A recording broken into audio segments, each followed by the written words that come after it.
మన ప్రభువైన యేసుక్రీస్తు పరిశుద్ధ నామములో ఈ వాక్యమైన ప్రతి వారికి నా హృదయపూర్వకమైనటువంటి వందనాలు. హెబ్రీయులకు రాసిన పత్రిక 13వ అధ్యాయము 15వ వచనం. కాబట్టి ఆయన ద్వారా మనము దేవునికి ఎల్లప్పుడూ స్తుతియాగము చేయుదుము, అనగా ఆయన నామమును ఒప్పుకొనుచు జీవ ఫలము అర్పించుదము. ఆయన ద్వారా మనము దేవునికి ఎల్లప్పుడూ స్తుతియాగము చేయుదుము. ఎవరి ద్వారా? చదివిన వాక్య భాగంలో ఎవరి ద్వారా అని ఇక్కడ అపోస్తలుడైనటువంటి పౌలు తెలియజేస్తున్నాడంటే, ప్రభు అయిన క్రీస్తు ద్వారా నా పరలోకపు తండ్రికి నేను కుమారుడను, నేను మీ పాప క్షమాపణ నిమిత్తం రక్తాన్ని నా హృదయమును చిందించి నేను మీ కొరకు మరణము చెందవలసిన వాడనై ఉన్నాను. మీ పాపాలని నా ద్వారా క్షమించబడతాయి. మీరు పరలోకానికి మోక్షానికి మీరు పొందుకోవడానికి నేనే మార్గము సత్యము జీవమని ఆయన తెలియచేస్తూ ఆయన ఈ భూమి మీద సశరీరుడిగా సంచరిస్తున్న దినాలను జ్ఞప్తికి తెచ్చుకొని అపోస్తలుడైనటువంటి పౌలు అంటున్నారు, ఆయన ద్వారా మనము దేవునికి ఎల్లప్పుడూ స్తుతియాగము చేయుదుము, అనగా ఆయన నామమును ఒప్పుకొనుచు. ఇది చాలా క్రొత్తగా వింతగా ఉంటుంది. ఎందుకంటే ఆయన ద్వారా దేవునికి ఎల్లప్పుడూ కృతజ్ఞతాస్తుతులు చెల్లిస్తాం, స్తుతియాగం అర్పిస్తాం అని అంటూ తండ్రిని దేవుని పొగుడు, తండ్రిని దేవునికి ఆయన నామాన్ని స్మరించు, ఆయన నామాన్ని గొప్ప చెయ్యి అని ఆయన స్పష్టంగా చెప్తుంది. ఏంటంటే అనగా ఆయన నామమును ఒప్పుకొనుచు. ఎవరి నామమును ఒప్పుకొనుచు? యేసుక్రీస్తు నామమును ఒప్పుకొనుచు. అప్పుడు జీవ ఫలమును అర్పించాలి. తండ్రికి ఎలా స్తుతి చేయాలంటే, తండ్రి నీవు గొప్పవాడువు, తండ్రి నీవు మహోన్నతుడువు, తండ్రి నువ్వు సింహాసనాధిష్ఠుడువు, తండ్రి నువ్వు స్తుతుల సింహాసనానికి యోగ్యుడువు అని తండ్రి నామాన్ని తండ్రి అని ఉచ్చరించడం కాదు, కానీ ఆయన నామమును ఒప్పుకొనుచు. యేసు ప్రభు నామమును ఒప్పుకొనుచు. ప్రభువా నువ్వు గొప్పవాడు, నా రక్షణకర్త, నా జీవనదాత, నా ఆరోగ్య ప్రదాత, నా రక్షణ శృంగమా, నా ఆశ్రయపురమా అని రక్షకుడైన యేసుక్రీస్తు నామాన్ని ఒప్పుకుంటూ, ఇదిగో నీ కుమారుణ్ణి నా కొరకు బలిగా అర్పణగా నీవు అప్పగించావయ్యా అని యేసు నామమును స్మరిస్తూ ఒప్పుకుంటూ, యేసు రక్తమే జయం, దేవునికి మహిమ కలుగును గాక, దేవునికి స్తోత్రము కలుగును గాక, యుగ యుగములు ఆయన మాత్రమే స్తోత్రములకు అర్హుడు అని యేసుక్రీస్తు నామమును ఒప్పుకుంటూ తండ్రికి మనం స్తోత్రాలు చేయాలి, స్తుతి యాగము అర్పించాలి. స్తుతి యాగం అర్పించడంలో ఒక ప్రత్యేకమైనటువంటి కోణాన్ని ఇక్కడ మనం చూస్తాం. ఎలాగ స్తుతి యాగం చేయాలి అంటే, చక్కగా బాగా కొన్ని పాటలు బాగా నేర్చుకొని స్తుతి చేస్తూ ఇది నీకు స్తుతి యాగం ప్రభువా అని అంటే సరిపోతుందా? కాదు. ప్రభు అంటున్నారు, వాక్యం ద్వారా సెలవిస్తున్నారు, జీహ్వ ఫలము అర్పించాలి, జీహ్వ ఫలము అర్పించాలి. ఇంతకీ ఈ జీహ్వ ఫలము అంటే ఏంటి? Fruit of lips. జీహ్వ అనగా పెదవులు, ఫలము అంటే ఫ్రూట్. మన పెదవుల ద్వారా ఆయనకు ఫలమును అర్పించాలి. ఆదిలో ఆరంభంలో కయ్యను హేబెలు వారికి కలిగినటువంటి స్వాస్థ్యములో, లాభములో, సమృద్ధిలో నుంచి దేవునికి అర్పణ అర్పించాలనే ఉద్దేశంతో కయ్యను కొన్ని తీసుకొచ్చాడు, పాడైపోయినాయి. హేబెలు శ్రేష్టమని తీసుకొచ్చి దేవునికి ఆ ఫలాలను అప్పగించారు, ఆయనకు అర్పించారు. అట్లాగా దేవుని మహిమపరిచారు.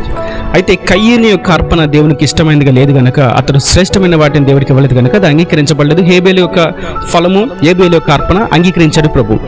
అయితే ఇక్కడ మనం గుర్తించాల్సిన విషయం ఏంటంటే, ఆనాడు వారు కలిగిన స్వాస్థ్యాన్ని బట్టి ఫలమును అర్పిస్తూ వచ్చారు. నిజమే, పాత నిబంధన అనగా క్రీస్తు రాకడకు ముందు వరకు కూడా వారికి కలిగినటువంటి సంపాదన నుండి వారికి తోచినటువంటి ఆదాయాన్ని కానుకగా దేవునికి సన్నిధిలో ఇవ్వడం అనేది అది అర్పణ. కానీ క్రొత్త నిబంధనలో ప్రభు సెలవిస్తుంది ఏంటంటే, మీరు పైకి కనిపించే కానుకలు, పైకి కనిపించేటువంటి వస్త్రాలు, పైకి కనిపించేటువంటి డంబాలతో కూడినటువంటి విశేషమైనటువంటి విశిష్టమైనటువంటి భోగభాగ్యాలతో కూడినటువంటి ఆడంబరాలతో కూడినటువంటి అర్పణలు ముఖ్యం కాదు నాయనా. అయ్యలారా, అమ్మలారా, ముఖ్యమైనది ఏంటంటే మీ జీహ్వ ఫలము మాకు అర్పించండి. మీ జీహ్వ ద్వారా కలిగేటువంటి అర్పణ నాకు కావాలి. ఆ ఫలము నాకు ఇంపైనది, నాకు నచ్చేది. అనగా మన పెదవులలో నుండి వచ్చేటువంటి మాటలు, మన పెదవుల నుండి జాలువారేటువంటి ప్రతి ఒక్క పదము ఎటువంటిదై ఉండాలి అంటే, దేవునికి అర్పణతో కూడినటువంటి శ్రేష్టమైన ఫలము గలదై, రుచికరమైనటువంటి హోమముగా మార్చబడగలిగినదై ఉండాలి. అట్లాంటిది ఫలము నాకు కావాలి అని ప్రభు కోరుకుంటున్నారు. నేటి దినాన మనం చూస్తే ఉంటే ఖర్జూరపు మట్టలో పట్టుకొని ప్రభు పేరిట వచ్చువానికి జయము జయము అని ప్రకటిస్తూ మరి అదే నోటుతో ఇంటికి వెళ్ళాక లేదా వారి వ్యాపారంలోనో, వారి వృత్తిలోనో, వారి చదువులోనో, వారి పనిపాటల్లోనూ ఆ యొక్క జిహ్వను వ్యర్థముగా ఉపయోగిస్తూ అనవసరమైనటువంటి మాటలు మాట్లాడుతూ సాతాను సంబంధమైనటువంటి తుచ్చమైన మాటలు ఉచ్చరిస్తూ దేవుని నామానికి అవమానం కలిగించేలాగా ప్రవర్తిస్తూ ఉంటే ప్రభు అంటారు, ఈ జిహ్వ ఫలము నాకు అసహ్యమైనది. మీరు ఖర్జూరపు మంటలు పట్టుకొని తిరుగుట అంత ముఖ్యమైన ప్రాముఖ్యమైన విషయమేమి కాదు. మీ జిహ్వ ఫలము నాకు కావాలి. నేను రమ్యముగా అందంగా అలంకరింపబడినటువంటి వాటిని నేను ఎత్తి పట్టి దేవునికి స్తుతి చెల్లిస్తున్నాను. నేను శ్రేష్టమైన కానుకను దేవునికి సమర్పించాను.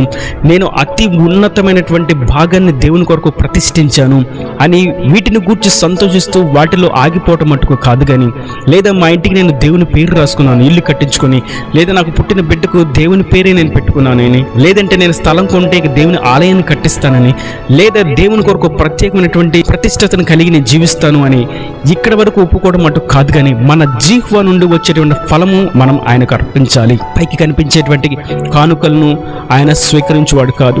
అవి శరీర సంబంధమైనది. అది ధర్మశాస్త్ర ప్రకారం దేవుని చిత్తానుసారమైనటువంటి ఒక కానుక, ఒక అర్పణ. కానీ ప్రభువుకు దానికంటే ముఖ్యంగా కావాల్సింది మన జీహ్వ ఫలం అనేది చాలా ముఖ్యం. మన జీహ్వలో నుండి మాటలు, పాటలు, అది దేవునికి ఇంపైన హోమం. కనుక పాట పాడిన, వాక్యాన్ని చదివిన, ఇతరులకు సువార్తను ప్రకటించిన మన జీహ్వ ఫలము ఎంత మాధుర్యంగా ఉంది, ఈ ఫలము ఎంత రుచికరంగా ఉంది అనే విషయాన్ని మనం గమనిస్తూ ఆ పని చేసినట్లయితే అది నిజంగా దేవునికి ఇంపైన నిజమైన అర్పణగా మార్చబడింది. అది దేవుని సింహాసనం కదిలించగలుగుద్ది. అది దేవుని యొక్క చెవును చొచ్చుద్ది. ఆయన స్వరముల నుండి, ఆయన పెదవుల ద్వారా సమాధానం తీసుకొస్తుంది. దేవునికి మహిమ కలుగును గాక. ఇంతకీ జీహ్వ ఫలమును మనం ఎలాగా అర్పించాలి అనే విషయాన్ని ఒకసారి మన కీర్తనాకారుడు చెప్పినటువంటి విషయాన్ని మనం ఒకసారి చూసినట్లయితే, కీర్తనల గ్రంథం 33వ కీర్తన 1 నుండి చూసినట్లయితే, నీతిమంతులారా యెహోవాను బట్టి ఆనందగానము చేయుడి, స్తుతి చేయుట యథార్థవంతులకు శోభస్కరము. సితారాతో యెహోవాను స్తుతించుడి, 10 తంతుల స్వరమండలముతో ఆయనను కీర్తించుడి. ఆయనను గూర్చి నూతన కీర్తన పాడుడి, ఉత్సాహ ధ్వనితో ఇంపుగా వాయించుడి. చూసారా, మనం ఎలాగా ఆయనకి జీహ్వ ఫలమును అర్పించాలంటే క్రొత్త కీర్తన పాడాలంట, స్తుతి చేస్తూ పాడాలంట, వాయిద్యములతో ఆయన్ను స్తుతించాలంట, 10 తంతుల సితారను వాయించి ఉత్సాహ ధ్వనితో ఇంపుగా పాడాలి, ఇంపుగా వాయించాలంట. ఇష్టానుసారంగా పాడడం కానీ, ఇష్టానుసారంగా వాయించడం కానీ కాదు, కానీ ఇంపుగా వాయించాలంట, ఇంపుగా పాడాలంట. అది ఆయనకి ఇష్టమైనటువంటి జీహ్వ ఫలము. కొంతమందిని మనం చూస్తూ ఉంటే సంవత్సరంలో తరబడి అదే పాట, అదొక్క పాటే పాడతారు. వారికి అదొక్కటే పాట నేర్చుకుని అదొక్కటే పాట పాడతారు. లేదా వారి సంఘ నాయకులు అదొక్కటే నేర్పిస్తారు. ఇక ఆ కానుకలు పట్టే సమయంలో అదొక్క పాటే పాడాలి. అన్నీ నీకు అర్పించేస్తున్నాను, నా సమస్తమును అర్పిస్తున్నాను అంటూ జేబులోంచి చిల్లర తీసి కానుక వేస్తూ ఉంటే ఆ పాట అబద్ధమైపోతుంది. ప్రభు అంటున్నారు, జీహ్వ ఫలము నాకు కావాలి అంటే స్పష్టంగా హృదయంలో ఉన్నదే, మనసులో ఉన్నదే, చేస్తున్న దాన్ని సాక్ష్య రీతిలో జీహ్వ ఫలమును అర్పించాలి. కానుకల కంటే ముఖ్యముగా మన జీహ్వ ఫలం, మన నోటి మాటలు, మన నోటి క్రియలు ఎట్లా ఉన్నాయి? జాలువారేటువంటి మాటలు, దేవుని గూర్చి ప్రకటిస్తున్నామా? వ్యర్థమైన మాటలు ఉచ్చరిస్తున్నామా? బూతులు, సరస్వతులు, అనేకరంతమైనటువంటి అబద్ధాలు, కొండాలు, ఇక్కడ మాటలు అక్కడ మాటలు ఇక్కడ చెప్తూ దేవునికి ఆయాసకరంగా ఒకవేళ ఉంటే ప్రభు సెలవిస్తున్నారు, మీ జీహ్వ ఫలము చాలా ప్రాముఖ్యమైనది. ప్రభుని యేసు నామమును ఒప్పుకుంటూ తండ్రికి మీరు అప్పగించేటువంటి స్తుతియాగం ఏదైనా ఉంది అంటే అది జీహ్వ ఫలము. దీన్ని మీరు అర్పించండి, దైవ ఆశీర్వాదాలు పొందుకోండి. ఈ నా దేవుని మాటలు ప్రతి వాని హృదయంలో నీరుకట్టి ఫలింపచేయను గాక. తలలు వంచి కళ్ళు మూసినట్టయితే మీకు ఒక చిన్న ప్రార్థన. ప్రేమ స్వరూపి కర్ర కటాక్షంగా తండ్రి, వాక్యం ప్రతి ఒక్క బిడ్డను మీరు జ్ఞాపకం చేసుకోండి. జీహ్వ ఫలమును నీ కొరకు అర్పించినట్లుగా ప్రతి బిడ్డను మీరు ఆశీర్వదించండి. శరీర సంబంధమైనటువంటి వాటిని బట్టి అతిశయించక వారి హృదయ లోతుల నుండి వచ్చినటువంటి మాట, వారి పెదవుల నుండి జాలువారేటువంటి స్వరము అయ్యా నీకు ఇంపైన యాగముగా ఉండటకు సహాయం అనుగ్రహించండి. ప్రతి ఒక్క బిడ్డను ఆశీర్వదించండి. ఒకవేళ ఇప్పటి వరకు ఏదైనా అయ్యా పైపైన ఒకేలా ఫలమును అర్పిస్తున్నట్లయితే ఈ వాక్యమైన ప్రతి ఒక్క బిడ్డ నిజమైనటువంటి జీహ్వ ఫలమును అర్పించేవారుగా, ఇక మీదట పెదవులు, ఇక మీదట మాటలు, మాట్లాడే ప్రతి ఒక్క మాట కూడా పవిత్రంగా, పరిశుద్ధంగా నువ్వు వింటున్నావు, నువ్వు చూస్తున్నావు అనేటువంటి ఉద్దేశంతో, ధ్యాసతో మాట్లాడినట్టుగా జీహ్వ ఫలము నీకు ఇంపైన హోమంగా అర్పించినట్లుగా ప్రతి ఒక్క బిడ్డను ఆశీర్వదించమని, వారికి మంచి ఆరోగ్యాన్ని, క్షేమాన్ని, కాపుదలు దయచేయమని, సమస్త కొదువును తీసేసి సమృద్ధిని దయచేయమని, ఇంకను వారి హృదయ వాంఛను తీర్చి పెదవుల మీద నవ్వును, హృదయంలో గొప్ప ఆనందాన్ని మీరు వారికి కలిగొచ్చేయండి.